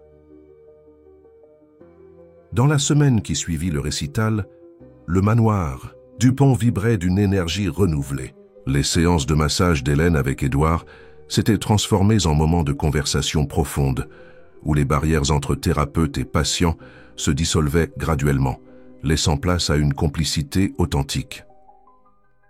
Un après-midi, alors qu'elle travaillait sur un point particulièrement tendu dans les épaules d'Édouard, Hélène partagea quelque chose qu'elle gardait pour elle. « Vous savez, depuis que j'ai lu la lettre de Claire, quelque chose me trouble. C'est comme si elle savait d'une certaine façon qu'un jour nous aurions besoin les uns des autres. » Édouard réfléchit un moment avant de répondre. Claire a toujours eu cette sensibilité particulière. Elle voyait au-delà de l'évident, percevait des connexions là où d'autres ne voyaient que des coïncidences. Dans le jardin, Pierre et Robert avaient développé un partenariat inattendu. Le père d'Hélène, encore en convalescence, trouvait la paix en aidant l'adolescent à prendre soin des plantes. Ses mains, autrefois tremblantes à cause de la maladie, semblaient gagner une force nouvelle en travaillant la terre. « Mon grand-père était jardinier », raconta Robert à Pierre, tandis qu'il plantait de nouveaux plants de lavande. C'est avec lui qu'Hélène a appris le pouvoir curatif des plantes. J'aurais dû accorder plus d'importance à ce savoir quand j'en avais l'occasion. Pierre regarda l'homme plus âgé avec curiosité. Il n'est jamais trop tard pour apprendre, n'est-ce pas? C'est ce qu'Hélène m'a enseigné à propos de la musique. Victoire, qui fréquentait davantage le manoir, réorganisait la bibliothèque avec Madame Mathilde. Parmi des livres poussiéreux, elles découvrirent un ancien journal intime de Claire, rempli de partitions inachevées et de notes sur ses compositions. « Regardez ceci », appela Victoire, montrant une page spécifique à Hélène qui passait dans le couloir. Claire composait quelque chose de spécial quand elle est partie. Elle l'appelait « Symphonie de l'aube ». Hélène examina les notes avec attention. « Elles sont magnifiques. Pierre devrait voir cela. » Ce soir-là, la famille se réunit dans la salle de musique. Pierre, assis au piano, commença à travailler sur les partitions inachevées de sa mère, ses doigts trouvant naturellement les notes manquantes, comme si Claire était là, guidant ses mains. « C'est incroyable », commenta Édouard, observant son fils. « C'est comme si tu pouvais comprendre exactement ce qu'elle voulait exprimer. » Hélène, qui était aux côtés de son père sur le canapé, ressentit quelque chose de spécial à ce moment. Ce n'était pas seulement la musique qui se complétait, c'était comme si un cycle plus vaste se fermait, tandis qu'un autre s'ouvrait. « Je comprends maintenant, » dit doucement Robert, observant sa fille. « Pourquoi tu as choisi de rester ici? Pourquoi tu t'es tant consacré à cette famille? Ce n'était pas seulement pour guérir les autres, c'était aussi pour trouver ta propre guérison. » Madame Mathilde entra dans la pièce avec un plateau de thé et de biscuits, les préférés de Claire, une recette qu'elle avait conservée toutes ces années. L'arôme sucré se mêlait aux notes du piano, créant une atmosphère de chaleur et d'intimité. « Vous savez, » commença Victoire, sa voix portant une nouvelle sagesse, « j'ai passé tant de temps à essayer de préserver les souvenirs de Claire, exactement comme ils étaient, que j'ai presque oublié la chose la plus importante qu'elle nous a enseignée, que l'amour grandit quand il est partagé. » Pierre s'arrêta de jouer un moment, se tournant vers sa grand-mère. « C'est comme le jardin, n'est-ce pas? Les plus belles fleurs sont celles qui ont l'espace pour grandir avec d'autres. » Hélène sourit, touchant instinctivement le collier de perles à son cou. « Et parfois, les racines les plus fortes sont celles qui poussent dans les endroits les plus inattendus. » Édouard se leva, marchant jusqu'à la fenêtre. Le jardin, illuminé par la lumière du crépuscule, semblait plus vivant que jamais. Les roses de Claire partageaient désormais harmonieusement l'espace avec les herbes d'Hélène, créant un tableau de couleurs et de parfums qui parlait de renouveau et d'espoir. La découverte du journal de Claire déclencha une série d'événements que personne n'aurait pu prévoir. Pierre passait des heures penché sur les partitions inachevées, découvrant dans chaque note une nouvelle facette de sa mère. Un matin particulièrement inspirant, il trouva quelque chose d'intrigant entre les pages jaunies. « Hélène, regardez ça !» appela-t-il, alors que la masseuse organisait ses herbes aromatiques sur la véranda. Maman a écrit quelque chose à propos d'une présentation spéciale qu'elle prévoyait de faire au conservatoire municipal. Hélène s'approcha, curieuse.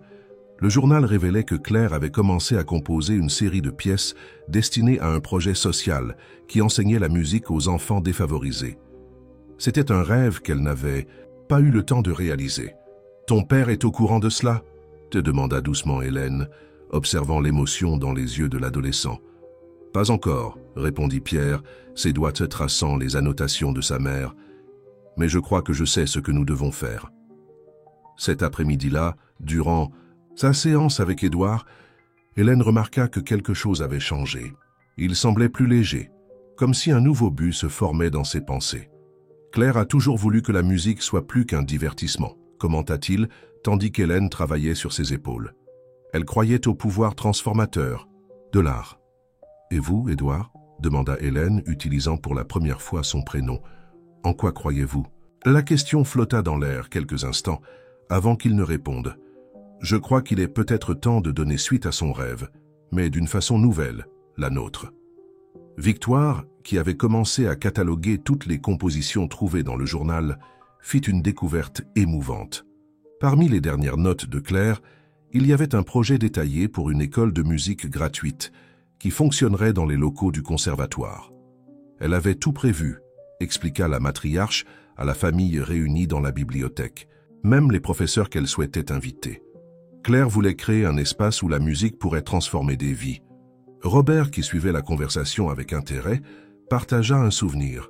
« Mon père, le grand-père d'Hélène, disait souvent que musique et guérison vont de pair, que lorsque nous jouons d'un instrument, ce n'est pas seulement le son qui se transforme, mais aussi notre âme. » Pierre, assis au piano de la bibliothèque, commença à jouer doucement l'une des mélodies inachevées de Claire. Peu à peu, il ajouta ses propres notes, créant un pont entre le passé et le présent. « C'est ça !» s'exclama-t-il, arrêtant brusquement de jouer. « Nous pouvons transformer la symphonie de l'aube en un projet plus vaste, quelque chose qui unisse la musique de maman avec de nouvelles compositions qui racontent notre histoire de guérison et de transformation. » Hélène, qui observait la scène le cœur plein, comprit que son travail au manoir Dupont était devenu quelque chose de bien plus grand que des séances de massage. C'était comme si l'univers avait conspiré pour unir toutes ces personnes dans une symphonie de guérison collective. Madame Mathilde entra dans la bibliothèque portant une vieille boîte qu'elle avait trouvée au grenier.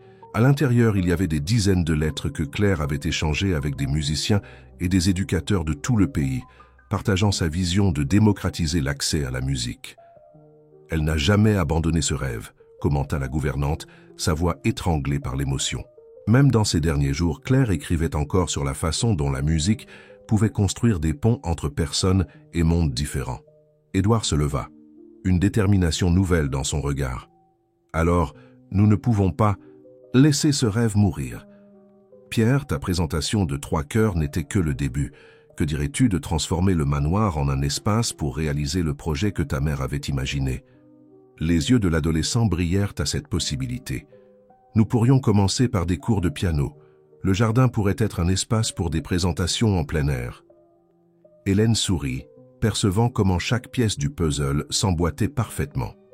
Les séances de massage avaient ouvert non seulement les corps à la guérison, mais aussi les cœurs à de nouvelles possibilités. « Et je pourrais aider », proposa Robert, surprenant tout le monde. « Pas avec la musique, mais je peux partager. Les connaissances sur les plantes médicinales que j'ai apprises de mon père. Nous pouvons créer un espace où guérison et art marchent main dans la main. » Victoire, qui s'était toujours enorgueillie de maintenir les traditions de la famille, Dupont comprit que la véritable tradition consistait à permettre que l'amour se renouvelle et se transforme. « Claire serait si fière », murmura-t-elle, tenant le journal contre sa poitrine. « Pas seulement du projet, mais de la façon dont nous avons tous appris à grandir à travers la douleur. » Les semaines suivantes furent d'une intense activité au manoir Dupont.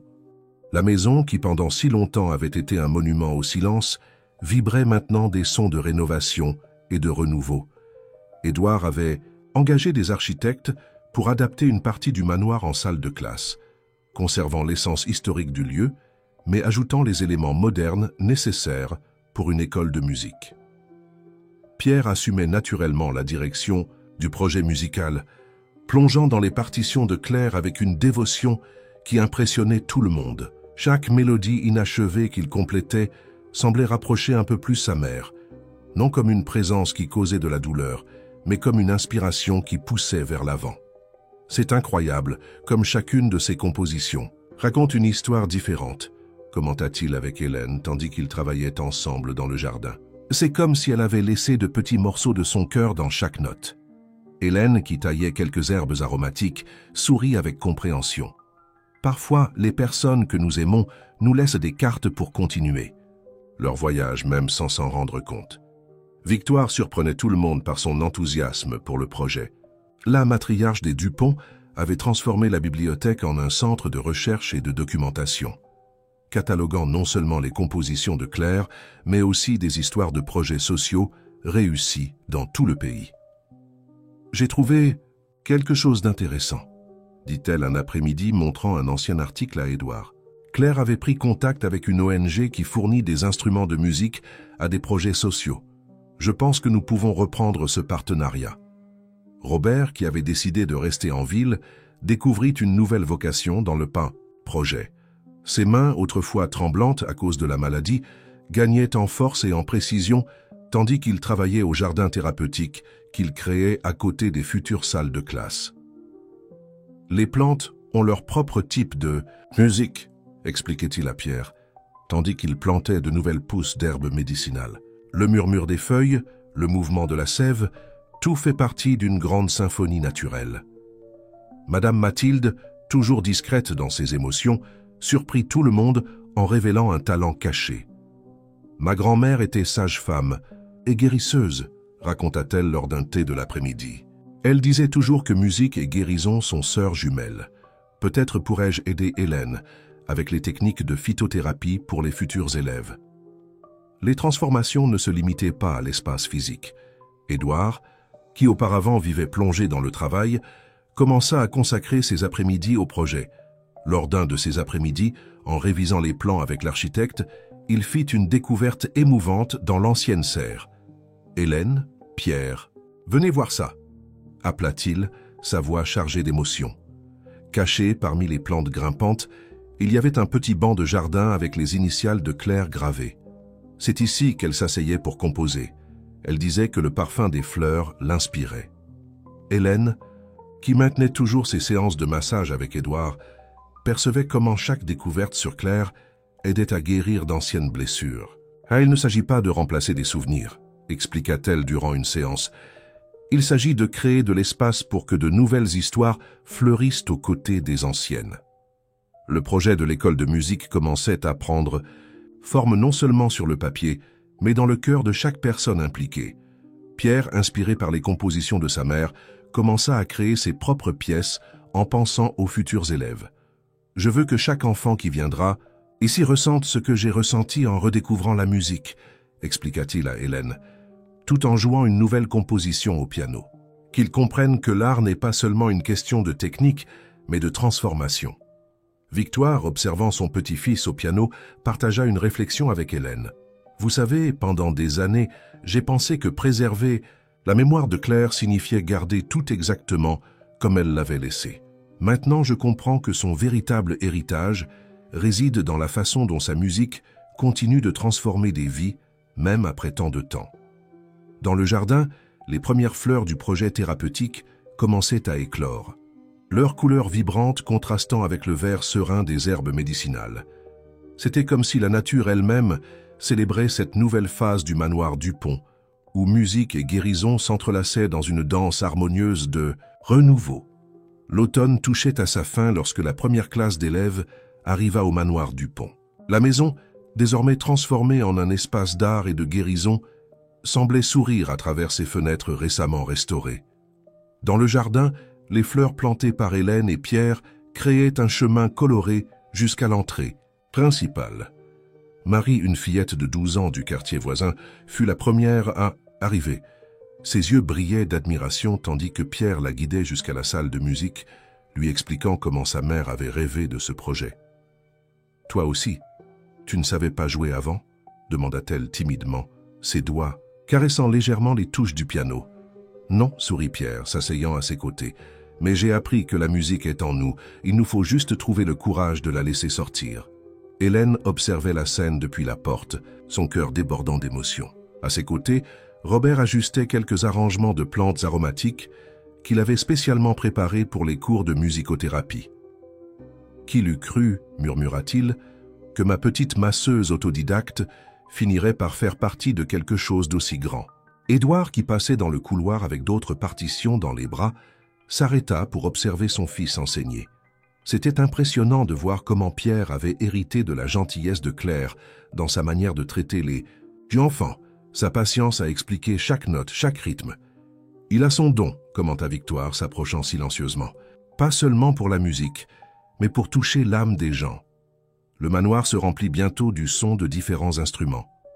Outre les cours de piano, d'autres professeurs bénévoles avaient rejoint le projet, apportant violon, violoncelle et flûte. La musique coulait dans les couloirs comme une rivière de possibilités.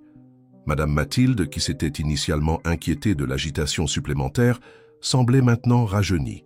Elle avait transformé l'ancienne salle à manger en un espace accueillant où les élèves pouvaient aller prendre le thé et essayer différentes infusions préparées avec les herbes du jardin. « Chaque plante a sa propre musique », expliquait-elle, un groupe d'enfants curieux. Le romarin apporte de l'énergie, la camomille apaise, la menthe réveille, tout comme chaque note musicale a son propre pouvoir. Un après-midi, tandis qu'Hélène dirigeait une séance de relaxation avec un groupe d'élèves dans le jardin, elle remarqua quelque chose de spécial. Les enfants, allongés sur des tapis entre les fleurs, respiraient en harmonie avec la musique douce que Pierre jouait au piano, stratégiquement placé près de la fenêtre. « C'est comme si la maison entière respirait avec eux », commenta-t-elle, plus tard avec Édouard pendant sa séance de massage. « Claire disait toujours que la musique est la respiration de l'âme », répondit-il, sa voix portant non plus de la tristesse, mais une douce nostalgie. « Je crois que je comprends vraiment ce qu'elle voulait dire maintenant. » Le projet grandissait organiquement, attirant non seulement des enfants, mais aussi des adultes intéressés à redécouvrir la musique. Victoire, surprenant tout le monde, commença à participer au cours de chant choral qui avait lieu les jeudis après-midi. « Il n'est jamais trop tard pour recommencer », dit-elle à Hélène, après un cours particulièrement émouvant. « Claire a essayé de m'apprendre cela tant de fois, que la vie ne s'arrête pas. Elle change simplement sa mélodie. » Pierre continuait à compléter les compositions inachevées de sa mère, mais maintenant avec une nouvelle perspective. Chaque pièce se transformait en une opportunité d'enseignement, une façon de partager non seulement la musique, mais aussi des histoires de dépassement et de renouveau. « Voyez », expliquait-il aux élèves, montrant une partition du journal de Claire. « Ici, elle a laissé un espace vide. Ce n'est pas une erreur ou un défaut, c'est une invitation à créer ensemble, à ajouter notre propre voix à l'histoire. » Robert, dont la santé s'améliorait visiblement, commença à documenter en vidéo les activités de l'école. « Pour que d'autres personnes puissent s'en inspirer, » expliquait-il, « pour montrer qu'il est possible de transformer la douleur en art, l'absence en présence. » L'un des enregistrements les plus touchants montrait une présentation improvisée dans le jardin où des élèves de différents âges jouaient 3 chœurs sous la direction de Pierre. Hélène, regardant la scène, réalisa que la musique était devenue plus qu'une composition. C'était maintenant un hymne au renouveau. « Savez-vous ce qui m'émeut le plus ?» commenta Édouard, observant la vidéo à ses côtés. « Voir comment ? Chaque personne qui entre ici ajoute sa propre note à la symphonie que Claire a commencée. C'est comme si elle avait planté une graine qui pousse maintenant dans des directions qu'elle-même n'aurait pu imaginer. » L'hiver arriva doucement au manoir Dupont, mais contrairement aux années précédentes, il n'apporta pas la mélancolie habituelle. Les salles chauffées résonnaient de musique et de rire, tandis que dans le jardin d'hiver, protégé par une structure de verre, les herbes médicinales d'Hélène et de Robert continuaient à fleurir. par un matin particulièrement froid, Hélène trouva Pierre sur l'ancien banc de Claire dans la serre, composant quelque chose de nouveau dans son cahier de partition. « C'est pour le récital de fin d'année », expliqua-t-il, montrant ses notes. « J'essaie de créer quelque chose qui unisse toutes les histoires nées ici, celle de maman, la nôtre, celle des élèves. » Hélène s'assit à ses côtés, observant comment les notes s'entrelaçaient sur le papier comme une délicate broderie musicale. « Tu arrives à mieux dormir ?» demanda-t-elle, remarquant les cernes moins prononcées de l'adolescent. « Beaucoup mieux, sourit-il. C'est drôle. Avant, j'avais des cauchemars où j'oubliais maman. Maintenant, je rêve d'elle souriante, jouant du piano avec les enfants. » Dans son bureau, Édouard organisait les documents pour officialiser la Fondation Claire Dupont de musique et d'art-thérapie. Victoire, qui participait désormais activement à l'administration du projet, révisait les derniers détails des statuts. « J'ai trouvé ceci, » dit-elle, montrant à Édouard une vieille photo. On y voyait Claire enceinte de Pierre, assise au piano, un sourire radieux sur le visage. C'était le jour où elle m'a parlé de son rêve de créer une école de musique. Édouard prit la photo avec précaution, les yeux embués. Elle a toujours su voir au-delà de l'évident, n'est-ce pas? Peut-être est-ce pour cela que l'univers a conspiré pour amener Hélène jusqu'à nous, pour nous aider à réaliser ce rêve d'une manière que nous n'aurions jamais imaginée. Dandy, le jardin d'hiver, Robert dirigeait un atelier sur les propriétés thérapeutiques des plantes pour un groupe d'élèves intéressés. Sa voix, autrefois hésitante, portait maintenant l'assurance de quelqu'un qui a enfin trouvé son but. Chaque plante a son histoire, expliquait-il, montrant un petit pied de lavande. Tout comme chacun d'entre nous. L'art de la guérison consiste à apprendre à écouter ces histoires. Madame Mathilde, qui observait la scène tout en servant du thé à la camomille et au miel, sourit discrètement. La gouvernante, qui pendant des années avait maintenu la maison en ordre par le silence, trouvait maintenant de la joie dans la vie qui pulsait dans chaque pièce. Madame Claire disait toujours qu'une maison a besoin de musique pour être véritablement un foyer, commenta-t-elle à Hélène. Je crois que j'ai enfin compris ce qu'elle voulait dire. À la fin de cette journée, alors que la neige commençait à tomber doucement dehors, toute la famille se réunit dans la salle de musique. Pierre se préparait à montrer sa nouvelle composition, une pièce qu'il avait créée spécialement pour le récital d'hiver. « Je l'ai appelée Jardin d'hiver », annonça-t-il, s'asseyant au piano. Parce que même dans les jours les plus froids, la vie continue de croître dans des endroits inattendus. Les premières notes emplirent l'espace, portant des échos de 3 chœurs, mais avec une maturité et une complexité nouvelles. On pouvait entendre dans les mélodies entrelacées l'histoire de chaque personne présente dans cette salle, la force de Victoire, le dévouement d'Édouard, la sagesse de Robert, le soin d'Hélène. Hélène, assise près de la fenêtre, observait les flocons de neige danser dans l'air tandis que la musique coulait. Le collier de perles de Claire brillait doucement à son cou, non plus comme un symbole de substitution, mais comme un pont entre passé et présent. « C'est incroyable », chuchota Édouard, s'asseyant à ses côtés. « Comme la vie trouve des moyens de nous surprendre. Quand vous êtes arrivée ici, Hélène, je pensais chercher seulement un soulagement pour des douleurs physiques. Je n'imaginais pas que je trouverais la guérison de blessures bien plus profondes. » Le jour du récital d'hiver approchait, apportant avec lui une énergie spéciale au manoir Dupont. Les répétitions s'intensifiaient et le son de différents instruments se mêlait au bourdonnement animé des élèves. Pierre, maintenant non seulement musicien, mais aussi professeur, coordonnait les préparatifs avec une maturité qui impressionnait tout le monde. « Chaque élève jouera une partie de l'histoire », expliquait-il à Hélène, tandis qu'ils organisèrent le programme du récital. Marie commence avec la mélodie originale de Maman, puis chacun ajoute sa propre interprétation, jusqu'à ce que nous arrivions au jardin d'hiver.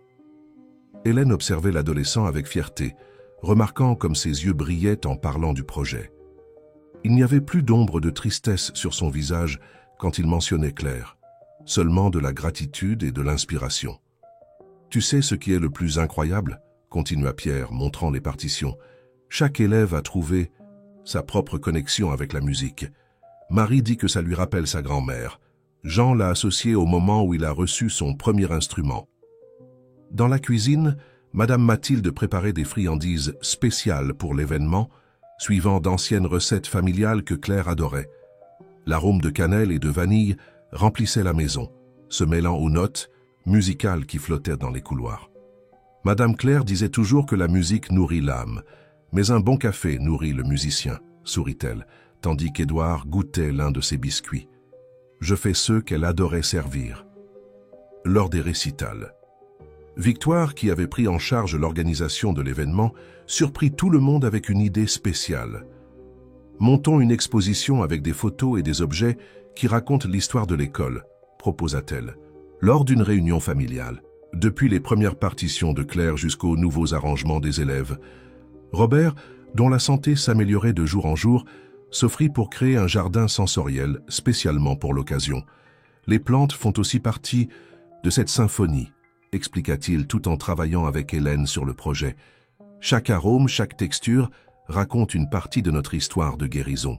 Un après-midi, alors qu'elle supervisait la répétition de la chorale, Hélène trouva Édouard arrêté à la porte de la salle de musique, observant les élèves.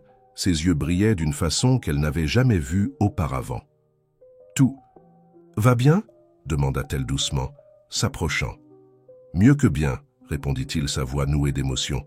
« Je pensais simplement à quel point Claire serait heureuse de voir ceci, pas seulement la musique, mais la vie qui est revenue dans cette maison. » La veille du récital, une découverte émouvante agita le manoir. Pendant l'organisation de l'exposition, Victoire trouva une enveloppe cachée entre les pages du dernier journal de Claire. À l'intérieur, il y avait une lettre adressée au futur. La famille se réunit dans la bibliothèque pour la lire, ensemble. Pierre, assis au piano, jouait doucement tandis qu'Édouard lisait les mots de Claire à haute voix. « Mes chers, si vous lisez ceci, cela signifie que la musique a retrouvé son chemin vers ses murs. J'ai toujours cru que l'art a le pouvoir de guérir, de transformer, de construire des ponts entre les cœurs. Mon rêve n'a jamais été seulement de mettre des notes sur du papier. Il s'agissait de créer des espaces où les gens pourraient se reconnecter avec leur propre essence, où des histoires pourraient être racontées à travers des mélodies. Pour Pierre, mon petit musicien, souviens-toi que chaque note que tu joues porte un morceau de mon amour. Pour Édouard, mon éternel, compagnon de rêve, permette-toi de danser avec les nouvelles mélodies que la vie présente. Et pour tous ceux qui feront partie de ce voyage, bienvenue dans notre symphonie inachevée. La musique, comme l'amour, n'est complète que lorsqu'elle est partagée. Hélène, qui tenait la main de son père tout en écoutant la lettre, sentit les larmes couler librement sur son visage. Le collier de perles à son cou semblait plus léger, comme s'il avait enfin trouvé sa véritable signification. « C'est comme si elle savait », murmura Victoire, sa voix tremblant légèrement. Comme si elle avait planté des graines, en sachant qu'un jour elle fleurirait de cette façon. Pierre se leva du piano et étreignit son père, un geste qui venait maintenant naturellement. Édouard l'enveloppa avec force, tandis que Madame Mathilde essuyait discrètement ses propres larmes. « Demain, » dit Pierre, sa voix ferme et émue, « nous jouerons non seulement pour nos invités, mais aussi pour elle. Chaque note sera une façon de dire merci pour avoir rêvé si grand, pour nous avoir laissé cet héritage d'amour. » Le soleil d'hiver commençait à se coucher, peignant la pièce de tons dorés. Dans le jardin, les fleurs résistantes au froid se balançaient doucement, comme si elles se préparaient aussi pour leur propre participation silencieuse au grand jour à venir. Le matin du récital se leva avec une lumière particulière. La neige tombée pendant la nuit couvrait le jardin d'un manteau blanc immaculé, créant un décor magique pour l'événement à venir. Dans le manoir, l'activité commença tôt, avec Madame Mathilde coordonnant les derniers préparatifs dans la cuisine. Hélène arriva avant le lever du soleil, apportant avec elle des arrangements spéciaux de fleurs et d'herbes pour décorer l'espace. Elle trouva Pierre déjà réveillé, assis au piano de la salle de musique, ses doigts glissant doucement sur les touches dans une répétition silencieuse. « Tu n'as pas pu dormir ?» demanda-t-elle, plaçant une tasse de tisane de camomille à côté du jeune musicien. « En fait, j'ai très bien dormi, » sourit-il. « Je me suis réveillé tôt parce que je voulais ressentir ce moment seul d'abord. Tu sais, pour la première fois, je ne sens plus ce poids dans la poitrine quand je pense à maman. C'est comme si elle était vraiment ici en train de sourire. » Robert arriva peu après, apportant avec lui une surprise, de petits sachets d'herbes aromatiques qu'il avait préparés comme souvenir pour les invités. « Chacun contient un mélange différent, » expliqua-t-il. comme les différentes notes qui forment une mélodie. Victoire supervisait l'installation de l'exposition dans le hall d'entrée. Photos, partitions et objets racontèrent l'histoire de la transformation du manoir, depuis les jours silencieux jusqu'à sa renaissance comme espace de musique et de guérison. En évidence, la lettre récemment découverte de Claire occupait une place spéciale. « J'ai placé un miroir à côté de l'exposition », expliqua la matriarche à Hélène, « pour que chaque personne qui passe puisse se voir comme faisant également partie de cette histoire. » Édouard, impeccablement vêtu, parcourait la maison en vérifiant chaque détail. Il s'arrêta un moment devant le portrait de Claire, qui occupait une place d'honneur dans la salle de musique. « Tu avais raison, mon amour, murmura-t-il. La musique a vraiment le pouvoir de guérir. » Les premiers invités commencèrent à arriver quand la matinée était déjà bien avancée. Marie, la première élève de l'école, arriva tôt avec sa famille, portant fièrement son violon. D'autres élèves arrivèrent, remplissant le manoir d'une énergie vibrante d'attente et de joie. Le programme du récital avait été soigneusement planifié pour raconter une histoire à travers la musique. Il commençait par les compositions originales de Claire, interprétées par les élèves, passait par 3 chœurs et culminait avec la première de Jardin d'hiver. Avant le début de la présentation, Pierre réunit tous les participants dans le jardin d'hiver pour un moment de concentration. Hélène conduisit un bref exercice de respiration, tandis que Robert brûlait doucement quelques herbes aromatiques pour créer une atmosphère de sérénité.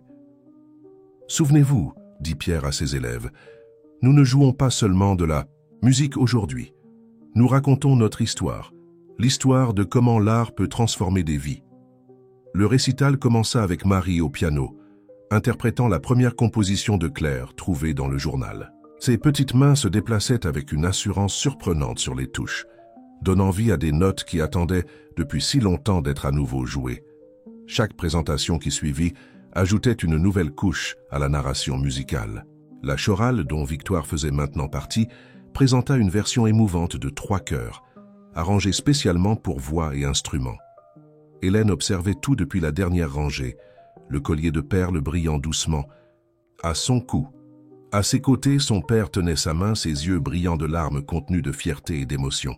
Finalement, vint le moment de Jardin d'hiver. Pierre s'assit au piano, mais il n'était pas seul. Chaque élève avait sa part dans la composition, créant une tapisserie sonore qui parlait de perte, d'amour, de renouveau et d'espoir. Le moment le plus touchant du récital arriva quand Pierre se leva du piano après la présentation de Jardin d'hiver. Avec une assurance qui le surprit lui-même, il s'adressa au présent. « Il y a quelques mois, cette maison était un lieu de silence, » commença-t-il, sa voix claire et émue. « J'arrivais à peine à entrer dans la salle de musique sans ressentir de douleur. Mon père vivait plongé dans le travail, et ma grand-mère, eh bien, elle essayait de tout maintenir sous contrôle, à sa manière. » Un rire doux parcourut le public, tandis que Victoire essuyait discrètement une larme. Puis quelque chose s'est produit, continua Pierre, regardant Hélène. Quelqu'un est arrivé apportant non seulement la guérison pour les douleurs physiques, mais aussi pour les blessures que nous ne pouvions pas voir. Et peu à peu, comme les plantes de notre jardin, nous avons recommencé à fleurir. Édouard, assis au premier rang, tenait fermement la main de Victoire. Ses yeux brillaient d'une immense fierté en voyant son fils, non plus un adolescent perdu, mais un jeune homme qui avait trouvé son propre chemin. Mais aujourd'hui n'est pas seulement à propos de notre famille, poursuivit Pierre faisant un geste vers ses élèves. C'est à propos de chaque personne qui est entrée par ces portes, portant ses propres rêves et douleurs. Chaque note jouée ici aujourd'hui porte une histoire différente de transformation. Marie, la petite violoniste, sourit largement. Ses joues rougies par l'émotion.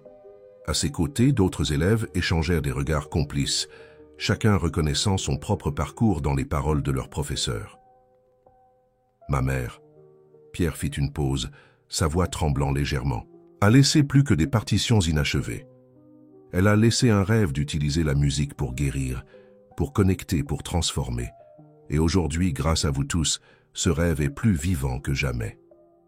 Hélène, qui observait tout depuis la dernière rangée, sentit son père serrer sa main avec force.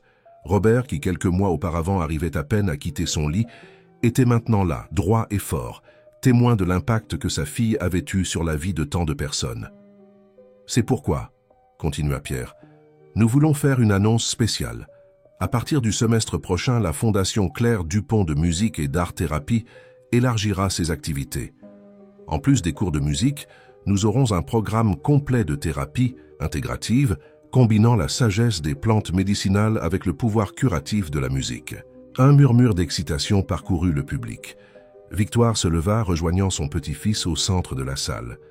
En tant que présidente de la Fondation, annonça-t-elle, sa voix portant une autorité adoucie par l'émotion, j'ai le plaisir de présenter notre nouvelle directrice des thérapies intégratives, Hélène Durand. L'annonce prit Hélène complètement par surprise. Son père dut presque la pousser pour qu'elle se lève, tandis que des applaudissements enthousiastes remplissèrent la salle. Et ce n'est pas tout, ajouta Édouard, les rejoignant. Robert sera notre coordinateur du programme de phytothérapie, qu'apportant ses connaissances ancestrales pour compléter notre travail avec la musique. Madame Mathilde, qui observait tout depuis la porte de la salle, souriait comme elle ne l'avait pas fait depuis longtemps. Dans ses mains, elle tenait un plateau avec de petites douceurs que Claire adorait. Sa propre façon de célébrer ce moment. Mais avant de terminer, dit Pierre, retournant au piano, j'ai une dernière surprise. Voici une composition que j'ai récemment trouvée dans le journal de maman. Elle était presque complète, il ne manquait que quelques mesures. Le titre est « Aube » et elle a écrit une note disant qu'elle était dédiée au futur.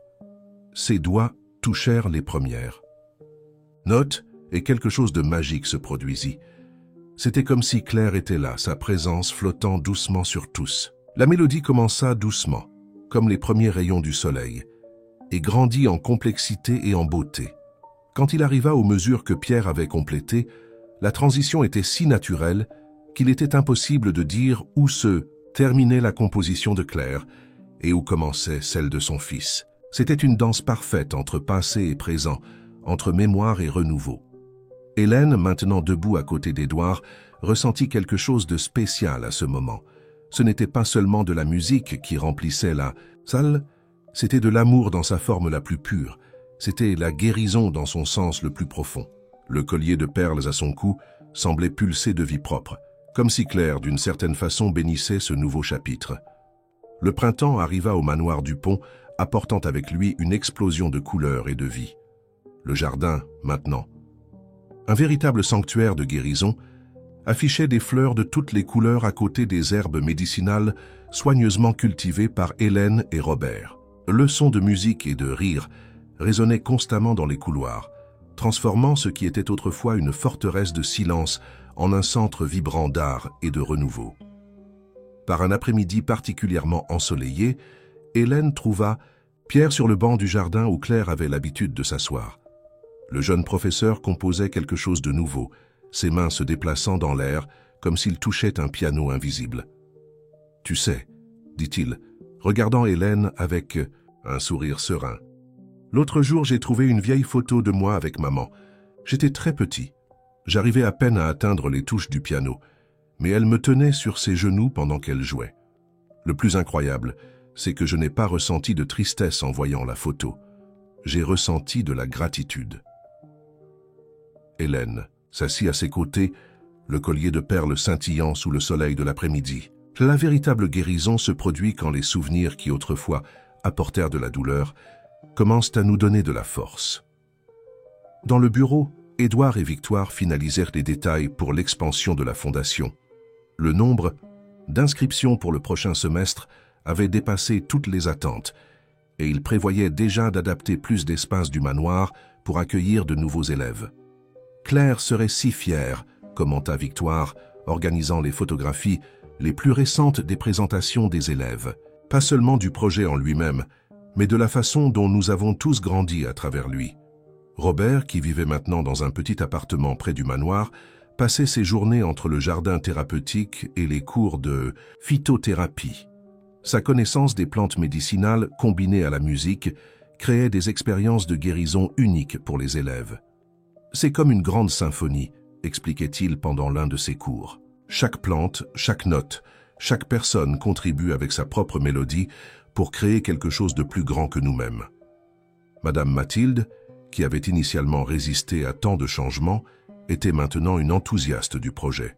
Elle avait transformé l'ancienne salle à manger en un café accueillant, où élèves et professeurs pouvaient se réunir pour partager histoires et musique.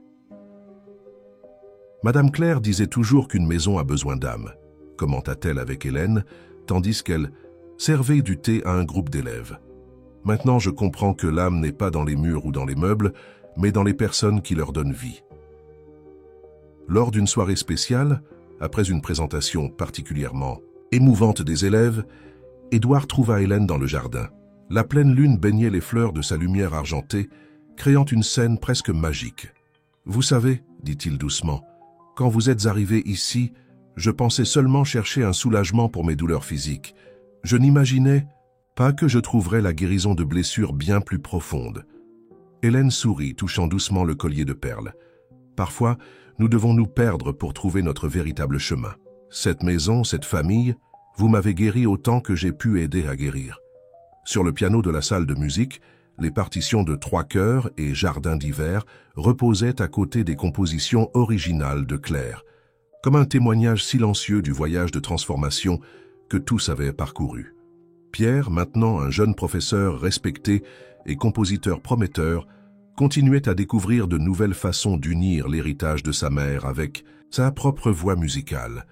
Chaque nouvelle composition portait des échos du passé tout en ouvrant des chemins vers l'avenir.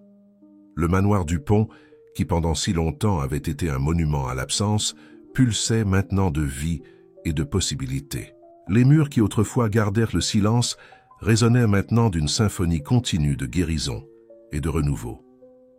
Et ainsi, entre notes musicales et arômes d'herbes curatives, entre rires d'élèves et mélodies anciennes et nouvelles,